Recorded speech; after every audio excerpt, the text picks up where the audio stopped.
Hello दोस्तों, नमस्कार। MCC classes में साथियों आपका बहुत बहुत स्वागत है मेरे प्यारे दोस्तों। तो चलिए स्टार्ट करते हैं हम अपनी क्लास को। यदि आपने अभी तक हमारे चैनल को सब्सक्राइब नहीं किया और आप नए विद्यार्थी हैं तो प्लीज़ चैनल को सब्सक्राइब और शेयर जरूर कीजिएगा। बात करते हैं दोस्तों, यदि आप मध्य प्रदेश पुलिस कांस्टेबल की टेस्ट सीरीज लगाना चाहते हैं ऑनलाइन तो आप डाउनलोड कीजिएगा। परीक्षा ऐप डाउनलोड कर सकते हैं। इसमें 3 प्रकार की दोस्तों आपको टेस्ट सीरीज यहाँ पर अवेलेबल है। आप बिल्कुल डाउनलोड करके इसको देख सकते हैं। दूसरा, यदि आप इसको लेना चाहते हैं तो इसमें कोड यूज़ कीजिएगा MCC50, जिससे दोस्तों 50% का डिस्काउंट भी आपको मिल जाएगा। तो बिल्कुल देर न करें दोस्तों, काफ़ी सारे विद्यार्थी जुड़े हुए हैं तो रैंक में भी आपको फ़ायदा मिल जाएगा कि काफ़ी सारे विद्यार्थियों में कितनी आपकी रैंक आ रही है। तो चलिए स्टार्ट करते हैं दोस्तों। पहला क्वेश्चन आता है हमारा, डिस्क्रिप्शन में लिंक दे रखा है टेलीग्राम चैनल का, तो वहाँ से आप ज्वाइन कीजिएगा।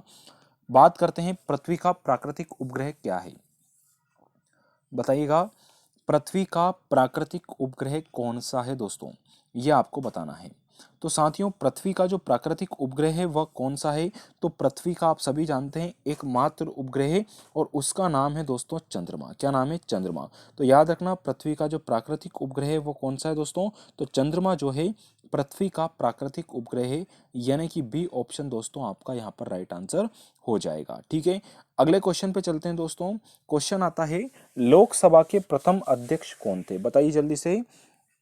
लोकसभा के जो प्रथम अध्यक्ष थे वह कौन थे, यह आपको बताना है। तो क्या इसका आंसर होगा दोस्तों? चलिए बताइए क्या आंसर होगा। तो दोस्तों, लोकसभा के जो प्रथम अध्यक्ष थे वह कौन थे? बताइए जल्दी से क्या आंसर होगा। तो लोकसभा के जो प्रथम अध्यक्ष थे दोस्तों वह कौन है? तो लोकसभा के जो पहले अध्यक्ष रहे हैं वो रहे दोस्तों जीवी मावलंकर, गणेश वासुदेव मावलंकर दोस्तों पूरा नाम है इनका। डी ऑप्शन आपका राइट आंसर है। तो लोकसभा के जो प्रथम अध्यक्ष थे वह कौन थे? तो जीवी मावलंकर दोस्तों लोकसभा के प्रथम अध्यक्ष रहे। अभी वर्तमान में कौन है? तो दोस्तों वर्तमान में आपके ओम बिड़ला है, ये आपको याद रखना है। ठीक है, तो 17वीं लोकसभा के ये अध्यक्ष हैं। 16वीं की अगर बात की जाए तो सुमित्रा महाजन रही है और 15वीं की बात करी जाए तो मीरा कुमार रही है। ठीक है, तो ये भी आपको याद रखना है। अगला क्वेश्चन आता है हमारा, फ्लू किसके कारण होता है? बताइए जल्दी से, फ्लू जो है यह किसके कारण होता है? तो ये तो सभी ने जानकारी होगी ही सही दोस्तों। ये जो फ्लू है वो वायरल है दोस्तों। तो वायरल यानी कि वायरस है। तो फ्लू किसके कारण होता है? तो फ्लू दोस्तों वायरस के कारण होता है। तो ए ऑप्शन आपका यहाँ पर राइट आंसर हो जाएगा। तो ध्यान रखिएगा, फ्लू किसके कारण होता है? तो फ्लू दोस्तों जो होता है यह वायरस के कारण होता है। ऑप्शन नंबर दोस्तों आपका ए यहाँ पर राइट आंसर हो जाएगा। ठीक है, चलिए चलते हैं अगले क्वेश्चन की ओर दोस्तों। अगला प्रश्न आता है हमारा कि दाभोल विद्युत परियोजना किस राज्य में? बताइए जल्दी से, दाभोल विद्युत परियोजना किस राज्य में स्थित है? बताइए क्या इसका आंसर होगा। महाराष्ट्र, असम, उड़ीसा या फिर दोस्तों छत्तीसगढ़। तो दाभोल विद्युत परियोजना दोस्तों किस राज्य से संबंधित है यह आपको बताना है। तो बताइए जल्दी से क्या इसका आंसर होगा। चलिए, तो दाभोल विद्युत परियोजना किस राज्य में है? तो दोस्तों ये हमारे महाराष्ट्र राज्य में है। ठीक है, याद रखना, दाभोल विद्युत परियोजना किस राज्य में है? तो दाभोल विद्युत परियोजना दोस्तों हमारे महाराष्ट्र राज्य में है। ऑप्शन नंबर ए आपका यहाँ पर राइट आंसर हो जाएगा। ठीक है, तो याद रखना, दाभोल विद्युत परियोजना किस राज्य में है? तो ये दोस्तों महाराष्ट्र राज्य में हो जाएगी। फिर है, भारत के प्रथम गवर्नर जनरल कौन थे? जल्दी से कमेंट कर दीजिए दोस्तों, भारत के प्रथम गवर्नर जनरल कौन थे? बताइए, Lord Mountbatten, Lord William Bentinck, C Rajagopalachari या लॉर्ड एलन बरो, कौन थे दोस्तों? आपको आंसर देना है। तो भारत के प्रथम गवर्नर जनरल जो रहे दोस्तों वो कौन थे? तो वो थे दोस्तों लॉर्ड विलियम बेटिंग। ये क्वेश्चन हमेशा याद रखना दोस्तों, चाहे गवर्नर का पूछे, गवर्नर जनरल का पूछे, वायसराय का पूछे, एक क्वेश्चन इनमें से बनने की संभावना रहती है और इन्हीं में ज़्यादा डाउट रहता है, तो इसको थोड़ा सा क्लियर कर लीजिएगा। ठीक है, तो भारत के प्रथम गवर्नर जनरल दोस्तों लॉर्ड विलियम बेटिंग रहे हैं। बी ऑप्शन दोस्तों आपका करेक्ट आंसर हो जाएगा। साथियों, यदि वीडियो अच्छा लग रहा है तो लाइक एक बार कर दीजिए और शेयर भी करना बिल्कुल, चाहे तो आप लास्ट में करना पर करना जरूर। क्वेश्चन आता है दोस्तों, वैलेंटाइन दिवस कब मनाया जाता है? तो ये तो मेरे ख्याल से याद हो गई सही। तो दोस्तों ये आपका करेक्ट आंसर है, 14 नंबर है ना, 14 फरवरी। बी ऑप्शन आपका राइट होगा। अगला प्रश्न आता है हमारा, भारत के प्रथम फील्ड मार्शल कौन थे? बताइए जल्दी से। साथियों जल्दी से कमेंट और कीजिएगा आप लोग, कौन सा, ये वीडियो कंप्लीट होने के बाद करना है आपको कमेंट। आपको कमेंट करना है थल सेना, वायुसेना और नौसेना तीनों के प्रमुख वर्तमान में कौन है और किस नंबर के हैं। ठीक है, जल्दी से कमेंट कीजिएगा, जो कमेंट करेगा मैं देखता हूँ जरा कौन कौन आज कमेंट करते हैं दोस्तों। तो भारत के प्रथम फील्ड मार्शल कौन थे, तो भारत के प्रथम फील्ड जो मार्शल रहे मेरे दोस्तों वो रहे जनरल मानिक शाह। याद रखना, जनरल मानिक शाह दोस्तों प्रथम फील्ड मार्शल आपके रहे हैं। सी ऑप्शन आपका राइट आंसर यहाँ पर हो जाएगा। फिर है दोस्तों हमारा, उमरा ए चहलगान का गठन किसने किया था। प्रश्न है आपका, उमरा ए चहलगान का गठन दोस्तों इतिहास से संबंधित ये प्रश्न आपसे पूछा जा रहा है। तो बताइए दोस्तों इसका आंसर क्या हो जाएगा। उमराए चहलगान का संबंध किससे रहा है दोस्तों, तो उमराए चहलगान का जो संबंध रहा है दोस्तों याद रखिएगा, ये रहा है आपका दोस्तों इल्तुतमिश से। ठीक है, तो याद रखना उमराए चहलगान का संबंध किससे है, तो उमराए चहलगान का जो संबंध रहा है दोस्तों ये इल्तुतमिश से रहा है। और आपको याद होगा कुतुब मीनार का निर्माण दोस्तों स्टार्ट करवाया था कुतुबुद्दीन ऐबक ने, लेकिन कंप्लीट करवाया था इल्तुतमिश के द्वारा। तो ये दोनों तीनों आपको याद रखना है। ठीक है, और इल्तुतमिश की पत्नी दोस्तों रजिया सुल्तान रही, जो कि भारत की प्रथम महिला सुल्तान के नाम से जानी जाती है। फिर है नागासाकी पर दोस्तों एटम बम कब गिराया गया, बताइए जल्दी से। नागासाकी पर दोस्तों जो एटम बम गिराया गया था यह कब गिराया गया यह आपको बताना है। तो बताइए जल्दी से, नागासाकी पर दोस्तों जो बम गिराया गया था यह कब गिराया गया। तो नागासाकी पर दोस्तों जो बम गिरा था ना, ये गिराया गया था 9 अगस्त 1945 को। ध्यान रखिएगा दोस्तों, 9 अगस्त 1945 को नागासाकी पर दोस्तों एटम बम गिराया गया था। यानी कि आपका बी ऑप्शन मेरे प्यारे दोस्तों राइट आंसर यहाँ पर हो जाएगा। ठीक है, चलिए बिल्कुल 9 नागासाकी से आप इसको याद कर सकते हैं। और 6 अगस्त की बात करें दोस्तों तो हिरोशिमा। ठीक है, ये दोनों आपको क्वेश्चन यहाँ पर याद रखना है। क्वेश्चन आता है, तिरुचिरापल्ली किस नदी के किनारे बसा है, बताइए जल्दी से। तिरुचिरापल्ली दोस्तों यह किस नदी के किनारे स्थित है, कावेरी, कृष्णा, गोदावरी या फिर झेलम। तो तिरुचिरापल्ली किस नदी के किनारे बसा है, बताइए जल्दी से, किस के किनारे बसा है दोस्तों। चलिए बहुत ही शानदार। तो तिरुचिरापल्ली दोस्तों किस नदी के किनारे स्थित है, तो यह है दोस्तों हमारा कावेरी नदी के किनारे। याद रखना, तिरुचिरापल्ली दोस्तों किस नदी के किनारे हो जाएगा, तो दोस्तों ये हमारा कावेरी नदी के किनारे है। यानी कि आपका ए ऑप्शन यहाँ पर राइट आंसर हो जाएगा। तो ध्यान रखना तिरुचिरापल्ली दोस्तों किस नदी के किनारे होगा, तो दोस्तों ये हो जाएगा हमारा कावेरी नदी के किनारे। ठीक है, तो ऑप्शन नंबर ए आपका बिल्कुल राइट आंसर है। ठीक है, चलिए बहुत ही शानदार। बढ़ते हैं आगे अगले क्वेश्चन की तरफ दोस्तों। नेक्स्ट क्वेश्चन आता है इसके बाद हमारा, जल्दी से बताइएगा, नागालैंड की राजधानी राज की भाषा कौन सी है। नागालैंड की जो राज की भाषा है मेरे दोस्तों वह कौन सी है यह आपको बताना है। तो बताइए नागालैंड की राज की भाषा कौन सी है दोस्तों, हिंदी, उर्दू, अंग्रेजी या कोंकणी। तो नागालैंड की राज की भाषा जो है दोस्तों वो कौन सी हो जाएगी, तो नागालैंड की राज की भाषा दोस्तों हमारे, आप सभी जानते हो एकमात्र राज्य जिसकी राज की भाषा अंग्रेजी है वो दोस्तों भारत में एकमात्र राज्य है नागालैंड। तो ध्यान रखिएगा, है ना। तो ऑप्शन नंबर दोस्तों बी यहाँ पर आपका राइट आंसर हो जाएगा। अगले क्वेश्चन पे चलते हैं दोस्तों। अगला क्वेश्चन है, जल्दी से, स्वतंत्र भारत के प्रथम गवर्नर जनरल एवं अंतिम वायसराय कौन थे। स्वतंत्र भारत के प्रथम गवर्नर जनरल एवं अंतिम वायसराय कौन थे, ये आपका प्रश्न है यहाँ पर। बताइए क्या आंसर होगा इसका। स्वतंत्र भारत के प्रथम गवर्नर जनरल एवं अंतिम वायसराय कौन रहे, तो दोस्तों ये कौन रहे, लॉर्ड माउंटबेटन। ध्यान रखना, स्वतंत्र भारत के प्रथम गवर्नर जनरल जो रहे एवं अंतिम वायसराय दोस्तों लॉर्ड माउंटबेटन रहे। डी ऑप्शन दोस्तों आपका राइट आंसर हो जाएगा। तो स्वतंत्र भारत के प्रथम गवर्नर जनरल और अंतिम वायसराय जो हैं वो लॉर्ड माउंटबेटन थे। ऑप्शन नंबर डी आपका यहाँ पर राइट आंसर हो जाएगा। ठीक है, चलिए बढ़ते हैं आगे अगले क्वेश्चन की ओर चलते हैं दोस्तों। क्वेश्चन है हमारा, 23.5 डिग्री दक्षिण अक्षांश को किस रूप में जाना जाता है।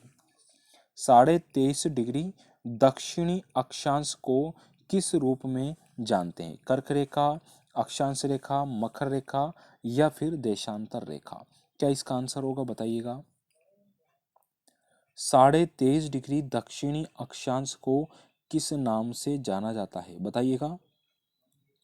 तो दोस्तों 23.5 डिग्री दक्षिणी अक्षांश को हम किस नाम से जानते हैं, तो इसको हम जानते हैं दोस्तों मकर रेखा के नाम से। याद रखिएगा, 23.5 डिग्री दक्षिणी अक्षांश रेखा को हम किस नाम से जानते हैं, तो मकर रेखा के नाम से जानते हैं। बी ऑप्शन मेरे प्यारे दोस्तों आपका यहाँ पर राइट आंसर हो जाएगा। नेक्स्ट क्वेश्चन आता है इसके बाद हमारा कि भारत की उच्च न्यायालय की पहली महिला मुख्य न्यायाधीश कौन रही। क्वेश्चन है, समझिएगा, भारत की उच्च न्यायालय की प्रथम महिला मुख्य जो न्यायाधीश रही हैं वो कौन रही है, बताइए जल्दी से। उच्च न्यायालय यानी कि हाईकोर्ट की यहाँ पर चर्चा की जा रही है। ये गड़बड़ मत करो भैया, ये हो जाएगा लीला सेठ। क्या हो जाएगा? लीला सेठ। ध्यान रखिएगा, भारत की उच्च न्यायालय की प्रथम महिला मुख्य न्यायाधीश कौन थी? तो वो लीला सेठ थी। सी ऑप्शन आपका राइट आंसर होगा। अगला क्वेश्चन है हमारा, कौन सी अधातु साधारण ताप पर द्रव अवस्था में पाई जाती है, बताइए जल्दी से। कौन सी अधातु साधारण ताप पर रूप में पाई जाती है? द्रव रूप में कौन सी पाई जाएगी? ब्रोमीन, हाइड्रोजन, नाइट्रोजन या फास्फोरस, बताइए जल्दी से क्या आंसर होगा इसका। कौन सी अधातु साधारण ताप पर द्रव रूप में पाई जाती है? तो द्रव रूप में जो मिलेगी दोस्तों वो हमारी ब्रोमीन मिलती है भैया। कौन सी मिलती है? ब्रोमीन। याद रखना, वेरी इंपॉर्टेंट क्वेश्चन है दोस्तों। 2016 2017 दोनों पेपर हुए थे दोस्तों। इसमें भी 8 प्रश्न और इसमें भी 4 से 5 प्रश्न आपको दोस्तों देखने को मिल जाएंगे, है ना। ये वाला क्वेश्चन की बात कर रहा हूँ मैं। 8 सेट में आपको मिलेगा ये, और ये 4 से 5 सेट में मिल जाएगा। तो आपने लगाया होगा वैसे, अभी तो इतनी तैयारी आपकी हो चुकी होगी, आपको खुद याद होगा, तो वो आप देख भी सकते हैं। प्रकाश संश्लेषण के दौरान प्रकाश ऊर्जा का रूपांतरण किस ऊर्जा में होता है? प्रकाश संश्लेषण के दौरान प्रकाश ऊर्जा का रूपांतरण किस ऊर्जा में होता है, बताइए जल्दी से। प्रकाश संश्लेषण के दौरान प्रकाश ऊर्जा का रूपांतरण किस ऊर्जा में होता है? तो दोस्तों ये जो होता है ये होता है रासायनिक ऊर्जा में। किसमें होगा? ध्यान रखिएगा, प्रकाश संश्लेषण की यहाँ बात कर रहे हैं। प्रकाश ऊर्जा का रूपांतरण दोस्तों रासायनिक ऊर्जा में होता है, ठीक है। तभी तो प्रकाश संश्लेषण की क्रिया यहाँ पर हो जाएगी। अगला प्रश्न आता है कि महाबलीपुरम के मंदिर किस राजवंश के समय स्थापित किए गए थे? महाबलीपुरम के मंदिर बताना है किस राजवंश के समय दोस्तों स्थापित किए गए थे, जल्दी से बताइएगा भैया, किसके समय स्थापित किए गए थे? महाबलीपुरम के मंदिर किस राजवंश के समय दोस्तों स्थापित किए गए थे, बताइएगा मेरे प्यारे दोस्तों, क्या इसका आंसर होगा। तो साथियों, महाबलीपुरम के मंदिर किस राजवंश के समय स्थापित किए गए थे? तो याद रखना, महाबलीपुरम के जो मंदिर है दोस्तों ये पल्लव वंश के संस्थापक है, पल्लव वंश के समय दोस्तों स्थापित किए गए थे। आपका यहाँ पर ए ऑप्शन राइट आंसर हो जाएगा। तो महाबलीपुरम के मंदिर किस राजवंश के समय स्थापित हुए थे? तो पल्लव वंश के समय दोस्तों स्थापित किए गए थे। फिर है, जमायत इस्लामी किस देश का राजनीतिक दल है? जमायत इस्लामी किस देश का राजनीतिक दल है, बताइए जल्दी से। तो दोस्तों ये जो दल है याद रखिएगा ये बांग्लादेश का है। जमायत इस्लामी आपने सुना भी होगा, याद भी होगा कुछ विद्यार्थियों को। तो जमायत इस्लामी किस देश का राजनीतिक दल है? तो दोस्तों ये बांग्लादेश का है ना। ऑप्शन नंबर बी आपका राइट आंसर हो जाएगा। फिर है, मयूर सिंहासन यानी कि तख्ते ताऊ का संबंध किससे है? मयूर सिंहासन यानी कि तख्ते ताउस का संबंध किससे रहा है? तो मयूर सिंहासन, क्या बात है, बहुत बढ़िया। तो ये है शाहजहां, ठीक है। तो मयूर सिंहासन का संबंध किससे रहा है? तो दोस्तों ये रहा है शाहजहां से। Option number C right answer हो जाएगा। तो मयूर सिंहासन का संबंध किससे रहा है?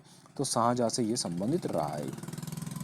फिर है हमारा, इराक से होकर कौन सी नदी बहती है, यानी कि इराक किस नदी के किनारे बसा है, यह आपको पूछा है। तो बताइए इराक से होकर निम्न में से कौन सी नदी बहती है? तो इराक दोस्तों टिग्रिस, ठीक है। याद रखना, इराक से होकर कौन सी नदी बहती है? तो इराक से होकर दोस्तों टिग्रिस नदी बहती है। ऑप्शन नंबर डी आपका यहाँ पर राइट आंसर हो जाएगा। तो ध्यान रखिएगा मित्रों, ऑप्शन नंबर डी आपका करेक्ट है। फिर आता है भैया हमारा, इंग्लिश चैनल को तैरकर पार करने वाला प्रथम भारतीय कौन था? इंग्लिश चैनल को तैरकर पार करने वाला प्रथम भारतीय कौन था? तो इंग्लिश चैनल को तैरकर पार करने वाला जो भारतीय है दोस्तों वो रहे मिहिर सेन। ध्यान रखना, इंग्लिश चैनल को तैरकर पार करने वाला प्रथम भारतीय कौन है? तो वो है दोस्तों मिहिर सेन। सी ऑप्शन आपका राइट आंसर यहाँ पर हो जाएगा। अगला प्रश्न है, भारत के प्रथम मुख्य न्यायाधीश कौन थे? भारत के प्रथम मुख्य न्यायाधीश कौन थे दोस्तों, बताइए। भारत के प्रथम मुख्य न्यायाधीश कौन थे? तो भारत के प्रथम मुख्य न्यायाधीश दोस्तों हीरालाल जे कानिया थे, ये आपको याद रखना है। ऑप्शन ए आपका राइट आंसर है। तो भारत के प्रथम मुख्य न्यायाधीश की बात की जाए तो वो रहे हैं दोस्तों हीरालाल जे कानिया जी। अगला क्वेश्चन आता है इसके बाद दोस्तों, Indian institute of sugar technology कहाँ अवस्थित है? अपना क्वेश्चन आप मन में ही रख लीजिए, बिल्कुल कोई इशू नहीं उससे। तो Indian institute of sugar technology कहाँ है? तो दोस्तों Indian institute of sugar technology हमारा कानपुर में है। कहाँ पर है? शुगर है ना, याद है, शुगर कानपुर, ऐसे याद रख लेना, हमने पढ़ाया है इंस्टीट्यूट आपको। आप हमारे टेलीग्राम चैनल को ज्वाइन कर सकते हैं, नाम है एमसीसी क्लासेस ब्यावरा। टेलीग्राम से आप जुड़े हैं तो बिल्कुल आप जाके इसको सर्च कर सकते हैं ऊपर ऊपर, या फिर डिस्क्रिप्शन में लिंक इधर का है, वहाँ से दोस्तों इसको ज्वाइन कर सकते हैं। ठीक है, चलिए, तो पीडीएफ आपको वहाँ पर मिल जाएगी दोस्तों। वीडियो अच्छा लगे तो लाइक और शेयर जरूर करना, और अच्छे से मेहनत कीजिए दोस्तों, समय कम है, जितनी भी चीज़ें आपने पढ़ ली हैं रिविज़न कीजिए। ठीक है, चलिए, थैंक यू, मिलते हैं कल दोपहर 12 बजे।